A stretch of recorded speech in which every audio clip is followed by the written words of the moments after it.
dzisiejszym odcinku przedstawię wam kilka ciekawostek. Zapraszam.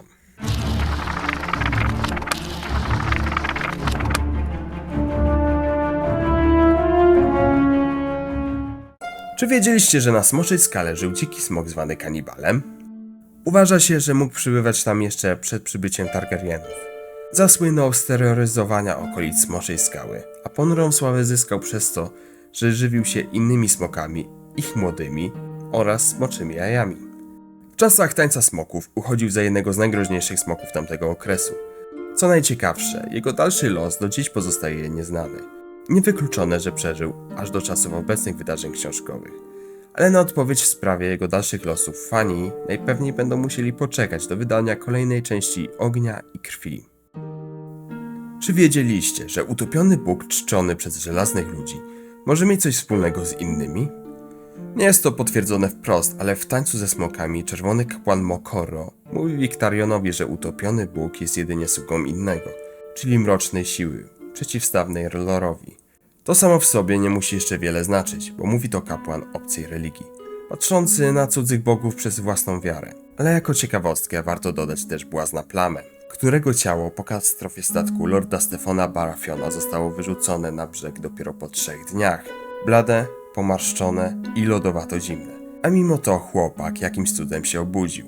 Wcześniej opisywano go jako bystrego i utalentowanego błazna, mówiącego wieloma językami. Lecz po tym wydarzeniu stał się dziwny i bełkotliwy.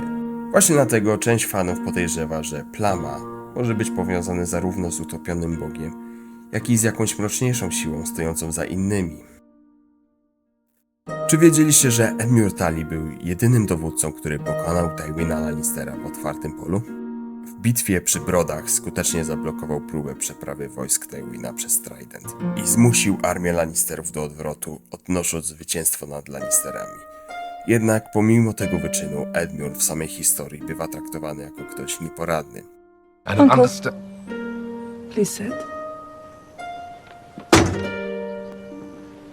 A prawda jest taka, że zrobił coś, czego nie dokonał nikt inny. Zatrzymał Tywina w bezpośrednim starciu polowym. Problem polega tylko na tym, że jego sukces pokrzyżował plan Robba, który najwyraźniej nie raczył wcześniej poinformować o nim własnego wuja i zarazem najpotężniejszego ze swoich wasali. Zapewne ci, którzy oglądali Rycerza Siedmiu Królestw, kojarzą próbę 7. Ale czy wiedzieliście, że ostatni raz przed Dankiem taki sąd odbył się ponad 1,5 wieku wcześniej? Chodzi o próbę 7 Mahegora Okrutnego. W 42 roku po podboju Sir Daemon Morrigan z synów wojownika zakwestionował jego prawo do rządzenia i wyzwał go na starożytny sąd Boży. Mahegor przyjął wyzwanie i wraz ze swoimi 6 stronnikami stanął do walki. Starcie było tak krwawe, że niemal wszyscy uczestnicy zginęli lub odnieśli śmiertelne rany, a jedynym człowiekiem, który ostatecznie pozostał na nogach, był właśnie Mahegor. Chwilę później sam jednak padł nieprzytomny z odniesionych ran i zapadł w śpiączkę trwającą 30 dni. Czy wiedzieliście, że w książkach nie tylko Bran miał wilcze sny, ale prawie wszystkie dzieci Starków były połączone ze swoimi wilkorami? Najmocniej widać to oczywiście u Brana, Aryi oraz Jona. Ale nawet u Robba są wyraźne sugestie, że jego więź z Szarym Wichrem była czymś więcej. To właśnie Szary Wicher odnalazł ukrytą kozią ścieżkę, dzięki której armia Robba ominęła Złoty Ząb i wkroczyła do Westerlands, aby z zaskoczenia uderzyć na siły Lannisterów pod Oxcross. Dlatego wielu fanów uważa, że Robb, choć mniej świadomy niż Bran, także przejawiał zdolności wargowania.